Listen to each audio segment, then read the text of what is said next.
आइए हम सब अपने शारीरिक आंखों को बंद करेंगे। प्रभु इस समय में जितने भी हम यहाँ उपस्थित हैं, प्रभु जी हम सबों को प्रभु परमेश्वर एक कर दे। प्रभु जी आत्मा में प्रभु परमेश्वर हम सब प्रभु आपसे जुड़ना चाहते हैं प्रभु जी। हाँ प्रभु परमेश्वर, क्योंकि पवित्र वचन हमें बताता है जिसका मिलन परमेश्वर से होता है उसके साथ एक आत्मा हो जाता है। हम सब प्रभु आपके साथ एक आत्मा होना चाहते हैं, जिससे प्रभु आपके दिल में क्या है प्रभु जी, आपके मन में क्या है हम लोगों के लिए, वे हम उसे हम जान सके और उसे हम समझ सके। प्रभु ऐसे कृपा करना प्रभु परमेश्वर, क्योंकि जब तक हम आप में नहीं जुड़ेंगे प्रभु जी, तब तक आपकी बातों को हम नहीं समझ पाएंगे। आप क्या कहना चाहते हैं, आप हम लोगों से क्या करवाना चाहते हैं, हम नहीं समझ पाएंगे प्रभु जी। हमें आपके साथ एक आत्मा कर दे प्रभु, जिससे हम आपके हर एक बातों को समझ सके, हर एक इच्छाओं को जान सके। और प्रभु जी हम इस संसार में जितने भी दिन जीवित हैं, हम चलकर प्रभु उस अनंत राज्य को पा सके। प्रभु अनुग्रह करना हम सबों पर। मैं हर एक बातों के लिए आपको धन्यवाद और धन्यवाद देता हूँ, और सब कुछ को समर्पित करते हुए इन सारी प्रार्थनाओं को यीशु मसीह के नाम से मांगता हूँ। अब्बा पिता स्वर्ग में सुन ग्रहण कर, आमीन। Hallelujah, hallelujah, hallelujah. परमेश्वर आज हम सबों से क्या कहना चाहता है, परमेश्वर के मन में क्या है, वो आज हम सबों पर प्रकट करना चाहता है। और जो हम सुनते आ रहे हैं हर एक इतवार को जो भी बातों को, तो हमें एक जो सीढ़ी में हम चढ़ रहे हैं, एक एक सीढ़ी हम चढ़ रहे हैं, आगे आगे आगे बढ़ रहे हैं, क्योंकि हमें जो है ऊपर की ओर चलते रहना है, हमें रुकना नहीं है, हमें पीछे मुड़कर नहीं देखना है। क्योंकि वचन भी बताता है जो हल्के मोड़ पर अपने हाथ को पकड़ लिया है वो पीछे मुड़कर ना देखें। तो इसीलिए हम जो चल रहे हैं तो हमें पीछे नहीं मुड़ना है, हमें चलते रहना है आगे की ओर। प्रतिदिन हमें पवित्र और पवित्र और पवित्रता में चलते रहना है। अगर हम ऐसे चलते रहेंगे तो ही जब यीशु मसीह आएंगे, क्योंकि हम नहीं जानते, क्योंकि वचन सब पूरा हो चुका है, परंतु हम नहीं जानते कि कौन सा वो घड़ी है। क्योंकि वचन हमें बताता है ना तो स्वर्गदूतों को पता है, ना पुत्र को पता है, क्योंकि ये बातें सिर्फ और सिर्फ पिता को पता है। इसीलिए हमें क्या बताकर गया यीशु मसीह, हमें बताकर गया कि हमें तैयार रहने के लिए, हर समय अपने आप को पवित्र और पवित्र बनाकर रखने के लिए, हमें हर समय जो अपने वस्त्र को उजला किए, अपने वस्त्र पहने हुए पाए जाएं, ऐसे वचन हमें बताता है, ऐसे यीशु मसीह हमें कहा है। तो हमारे जो ये शरीर है, इसे जो है पवित्र आत्मा का मंदिर बनाना है। यदि हम आज इस शरीर को पवित्र आत्मा का मंदिर नहीं बनाएंगे तो हमारा शरीर का रूपांतरण नहीं होगा। क्योंकि हम देखेंगे कि परमेश्वर ने जो है आदम की सृष्टि की, और बताता है कि जो है उसके जो है मिट्टी से उसे गढ़ा और उसके नथनों में प्राण वायु फूका। ये क्या बता रहा है कि उसके नथनों में प्राण वायु फूका और वो जीवित प्राणी बन गए। और आदम क्या था, परमेश्वर का मंदिर था। परंतु हम देखेंगे कि जिस दिन आदम जो है वो फल को खा लेता है, परमेश्वर का आज्ञा का उल्लंघन करता है, उस दिन जो है वो जो मंदिर है वो मंदिर गिरा दिया जाता है। वो इसीलिए हम देखते हैं कि उस समय के बाद में हम देखते हैं कि परमेश्वर उनके जो है आदम से कैसे मिलता था। बताता है कि बलिदान के द्वारा मिलता था। परंतु हम देखेंगे कि ये परिपूर्ण नहीं था, परमेश्वर जो है उसके जो है वो जो परमेश्वर का मंदिर नहीं था। परमेश्वर उससे मिलता था, परंतु बताता है कि परमेश्वर जो है उसके अंदर, जो पवित्र आत्मा उसके अंदर निवास नहीं कर पाता था, नहीं करता था। ये जो बलिदान का जो विधि था ये अधूरा था, ये परिपूर्ण नहीं था, क्योंकि पवित्र आत्मा उसके अंदर निवास नहीं करता था। पवित्र आत्मा उसके बताता है कि परमेश्वर उससे मिलता था परंतु उसमें निवास नहीं करता था। इसीलिए हम देखेंगे कि आज हमें क्या करना है। हम ये नहीं कि हम जो चल रहे हैं, हम जो पवित्र जीवन जी रहे हैं, और यदि मैं जी रहा हूँ पवित्र जीवन, तो क्या मेरे बच्चे जो है, मेरे पति, मेरे जितने भी रिश्तेदार हैं, क्या वो क्या मेरे धार्मिकता के कारण क्या उन्हें पुरस्कार मिलेगा, क्या मेरे धार्मिकता के कारण वे क्या वो स्वर्ग राज्य में प्रवेश पा सकेंगे।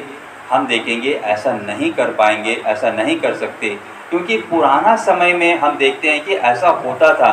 जो है नूह के समय में हम देखते हैं कि जो वचन हमें बताता है, उत्पत्ति अध्याय 6 में देखेंगे, 6 का 9 में यहाँ पर पवित्र वचन हमें बताता है कि नूह सदाचारी और अपने समय के लोगों में निर्दोष व्यक्ति था।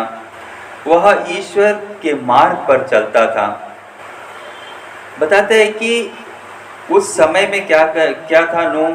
नूह बताता है कि सदाचारी था और उस समय के लोगों में निर्दोष व्यक्ति था। वह ईश्वर के मार्ग पर चलता था, ईश्वर के जो बातों को, आज्ञाओं को, विधियों को पालन करते हुए चलता था। इसीलिए वो परमेश्वर के लिए बताता है प्रिय था। बताता है उसके जो वो नूह जो प्रिय था, और देखते हैं कि नूह को परमेश्वर जल प्रलय से बचाता है। तो उसके साथ में 3 बेटे और 3 बहू और अपनी पत्नी, बताता है ये तीनों बचते हैं। किसके कारण? बताता है कि नूह के कारण बचता है। उसी प्रकार का यदि आयुब में देखेंगे तो आयुब में क्या बताता है? आयुब में भी इस प्रकार बताता है। आयुब अध्याय 1 पद संख्या 5 में यहाँ पे क्या बता रहे हैं हमें? जब भोजन का एक चक्र समाप्त हो जाता था तो आयुब उनको बुलाकर उनकी शुद्धिकरण करवाता, और वह स्वयं बड़े सवेरे उठकर प्रत्येक के लिए होम चढ़ाता था, क्योंकि आयुब यह सोचता था कि संभव है मेरे लड़कों ने कोई पाप किया हो और मन ही मन ईश्वर की निंदा की हो, इसलिए आयुब हर बार ऐसा ही किया करता था। बताता है कि उस समय में कैसे करता था। जो है पिताजी जो रहता है, जो पिताजी परमेश्वर के आज्ञाओं और विधियों का पालन करके चलता है, वे अपने बच्चों के लिए, अपने पत्नी के लिए, अपने बहुओं के लिए वो प्रार्थना करता है, जिसके द्वारा वे शुद्ध होते थे। परंतु हम देखते हैं कि ये परिपूर्ण नहीं था। आगे हम देखते हैं कि ये परिपूर्ण नहीं था। क्यों ऐसे बता रहा है? क्योंकि पवित्र आत्मा उनके अंदर, उनके शरीर में निवास नहीं करता था। वे जो थे पवित्र आत्मा का मंदिर नहीं थे, पवित्र आत्मा का मंदिर नहीं थे। परंतु बताता है कि ये इसीलिए उस समय में जो है कैसे विधियों के द्वारा जो है उनके पुत्रों को भी शुद्ध किया करता था। परंतु ये परिपूर्ण नहीं है। ये हम आगे देखेंगे कि जो आदम जो पाप किया, हम देखेंगे आदम जो पाप किया तो क्या हो गया। उसके अंदर से बताता है कि वो जो परमेश्वर का मंदिर था, परंतु वो मंदिर गिरा दिया गया। वो मंदिर, जिस दिन वो पाप किया, मंदिर गिरा दिया गया। तो उस मंदिर को खड़ा करने के लिए बताता है, उस मंदिर को खड़ा करने के लिए यीशु मसीह को इस संसार में आना पड़ा। यीशु मसीह को इस संसार में आना पड़ा, और जब इस संसार में यीशु मसीह आए तो क्या किए, ये जो गिरा हुआ मंदिर को खड़ा करने के लिए आया। जो मंदिर जो है हम देखते हैं आदम के समय में, आदम के शरीर बताता है कि वो जो आदम के अंदर से जो मंदिर बता रहा है कि उसके शरीर के मंदिर को जब पाप के द्वारा गिर गया, पवित्र आत्मा चला गया, उस मंदिर को खड़ा करने के लिए यीशु मसीह इस संसार में आए। अब देखते हैं कि यूहन्ना अध्याय 2 और पद संख्या 19 में देखेंगे तो यहाँ पे पवित्र वचन हमें बताता है, ईसा ने उन्हें उत्तर दिया, इस मंदिर को ढह दो और मैं इसे 3 दिनों के अंदर फिर खड़ा कर दूंगा। इस पर यहूदियों ने कहा, इस मंदिर के निर्माण में 46 वर्ष लगे और आप इसे 3 दिनों के अंदर खड़ा कर देंगे। ईसा तो अपने शरीर के मंदिर के विषय में कह रहे थे। क्या बता रहा है? बता रहा है कि जो मंदिर जो है आदम के समय में जो मंदिर गिर गया था, जो पवित्र आत्मा जो पाप करने के द्वारा जो है उसके अंदर से पवित्र आत्मा चला गया था, वो पवित्र आत्मा को फिर से देने के लिए यीशु मसीह बता रहा है कि अपना बलिदान दिए। और अपना बलिदान दिया। और जिस दिन यीशु मसीह अपना बलिदान दिए और उस दिन के बाद से अपना लहू बहाया, और उस दिन से जितने लोगों ने उसके बलिदान में विश्वास किए, उसके जो है लहू में विश्वास किए और पश्चाताप किए और पाप कभी नहीं करने का निर्णय किए, वे सब जो है परमेश्वर का पवित्र आत्मा का मंदिर बन गए, पवित्र आत्मा का मंदिर बन जाते हैं। वचन हमें बताता है कि यही है पवित्र आत्मा का, बताता है कि आज हमें क्या क्या बता रहा है, पवित्र आत्मा का मंदिर बनना है। परंतु हम देखेंगे कि हम कैसे मंदिर बन सकते हैं।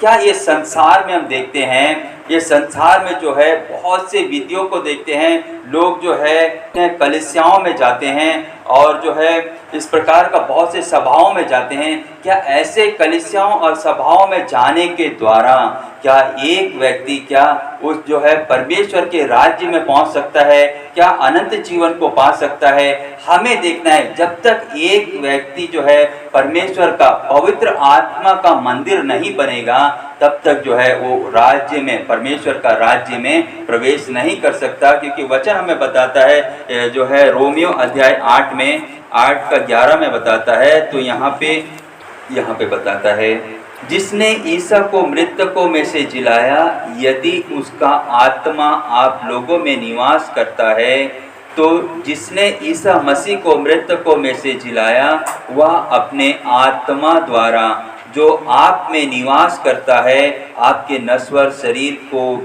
जीवन प्रदान करेगा। क्या बता रहा है? बता रहा है कि यीशु मसीह का बलिदान ही हमें बताता है, उसके यीशु मसीह के बलिदान के द्वारा जितने लोगों ने उसके बलिदान में विश्वास किए और पश्चाताप किए और कभी पाप नहीं करने का निर्णय लिए, वे सबों को पिता अपना वरदान दिया, पवित्र आत्मा दिया, जिसके द्वारा हर एक व्यक्ति क्या हुआ, वो परमेश्वर का पवित्र आत्मा का मंदिर बन गया।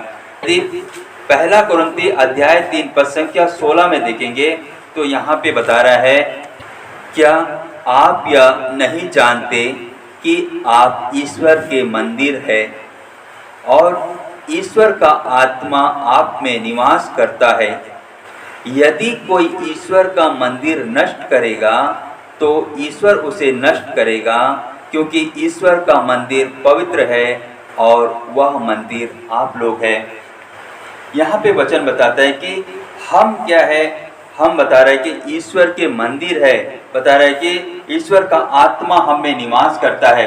तो अब यहाँ पे हम ये देखेंगे कि ईश्वर तो यहाँ पे बता रहा है कि हम जो है ईश्वर के मंदिर हैं, ईश्वर का आत्मा हम में निवास करता है। परंतु क्या ईश्वर का आत्मा किसी भी मनुष्य में क्या है वो निवास करेगा? क्या वो पवित्र आत्मा किसी भी मनुष्य के अंदर जो है, किसी भी मनुष्य का शरीर को क्या वो अपना मंदिर बनाएगा?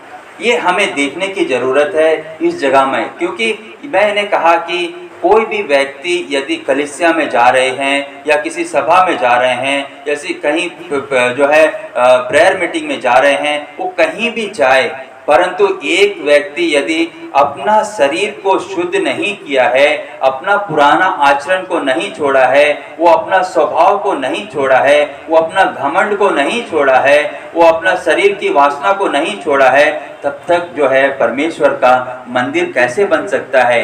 कैसे पवित्र आत्मा उसमें निवास कर सकता है? यहाँ पे यही बता रहा है कि यदि एक मनुष्य जो है शराबी है, वो शराब पीता है, या एक मनुष्य जो है जो सिगरेट पीता है, या एक मनुष्य जो है पान खाता है, या एक मनुष्य जो है खैनी खाता है, क्या ये और एक मनुष्य जो अपने जो बता रहे कि वह विचार करता है, क्या ये सब क्या इसके अंदर में क्या इसके शरीर को क्या वो परमेश्वर अपना मंदिर बनाएगा? हमें ये देखना है कि एक मनुष्य के शरीर में, ये एक मनुष्य के जो है जीवन में यदि ये सारे पाप है, ये सारे बुराइयां हैं, यदि उनके अंदर घमंड है, यदि उनके अंदर ईर्ष्या है, जलन है, बैर है, एक दूसरे के बारे में शिकायत करते हैं, ऐसे अगर कोई भी विचार उनके जीवन में है, तो उसके अंदर में वो पवित्र आत्मा निवास नहीं कर सकता है। वे परमेश्वर का जो है मंदिर नहीं बन सकता है, वे पवित्र आत्मा का मंदिर नहीं बन सकता है। इसीलिए बता रहा है कि यीशु मसीह जो है, ये जो मंदिर जो गिर गया था, बता रहा है कि जो पाप के कारण, आदम के पाप के कारण जो मंदिर ढह दिया गया था, गिरा दिया गया था, वो मंदिर को दोबारा खड़ा करने के लिए यीशु मसीह अपना बलिदान दिया, अपना लहू बहाया। यदि एक व्यक्ति उसके बलिदान में यदि विश्वास नहीं करता है, तो जो है आज जो है जो विश्वास नहीं करता है, वो जीवन को वो नहीं पा सकता है, वो आनंद राज्य को नहीं देख सकते, नहीं जा सकते हैं वहां पे। इसीलिए आज वचन हमें बता रहा है कि एक व्यक्ति, हम पवित्र आत्मा का मंदिर तो है, परंतु क्या सच पवित्र आत्मा इस मंदिर में कैसे निवास करेगा, ये सबसे पहला बात है।